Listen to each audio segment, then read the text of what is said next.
బాహుబలి సినిమాలో బల్లాల దేవుడు అనేటటువంటి ఒక దుర్మార్గుడు అధికారం కోసం తన సొంత తల్లినే వెన్నుపోటు పొడిసి చంపేపిస్తాడు. అదేవిధంగా కేటీఆర్ కూడా మిత్రులారా కేవలం అధిక పైసలకు అధికారంకి దురాశపడి ప్రశాంతంగా బతుకుతున్నటువంటి కల్వకుంట్ల చంద్రశేఖరరావు గారిని ఈరోజు ఫోన్ ట్యాపింగ్ వ్యవహారంలో అడ్డంగా బుక్ చేసిండని మాత్రం చెప్పొచ్చు కేటీఆర్ హరీష్ రావు ఇద్దరు.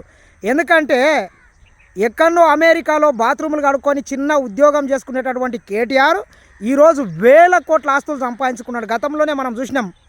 గలగల్లా పారేటి గంగమ్మ తల్లినే మీ ఫామ్ హౌస్లోకి మళ్లించిండ్రు. కాళేశ్వరంతో వందల ఎకరాలు ఫామ్ హౌస్లోనే వండించిండ్రు.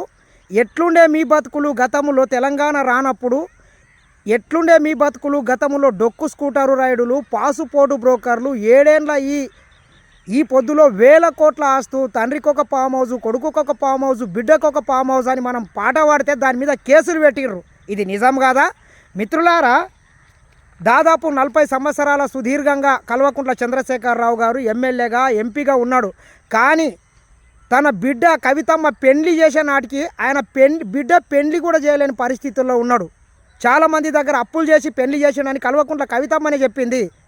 ఆయన కారుకు ఫైనాన్స్ కట్టకపోతే ఫైనాన్స్ వాళ్ళు వస్తే గడ్డంలో కూడా కారు దాపెట్టినటువంటి చరిత్ర వాళ్ళది. కానీ ఈ దుర్మార్గులు అంత నిక్కచ్చిగా బతికినటువంటి మా పెద్దనాయన కేసీఆర్ గారిని ఈ కేటీఆర్ హరీష్ రావు అనేటటువంటి ఇద్దరు దుర్మార్గులు అత్యాశ కొయ్యి లేనిపోని చూపించి వేల కోట్ల ఆస్తులు సంపాదించడమే కాకుండా వ్యక్తిగతంగా జీవితాల్లోకి వెళ్ళి వాళ్ళ ఫోన్లను ట్యాపించి ఆలుమొగన్లు మాట్లాడుకున్నటువంటి పర్సనల్ ముచ్చట్లను కూడా ఇనే విధంగా వీళ్ళు ప్రేరేపించి ఈరోజు కల్వకుంట్ల చంద్రశేఖరరావు గారిని అడ్డంగా ఫోన్ ట్యాపింగ్ కేసులో ఇరికిచ్చిండ్రని మాత్రం చెప్పొచ్చు.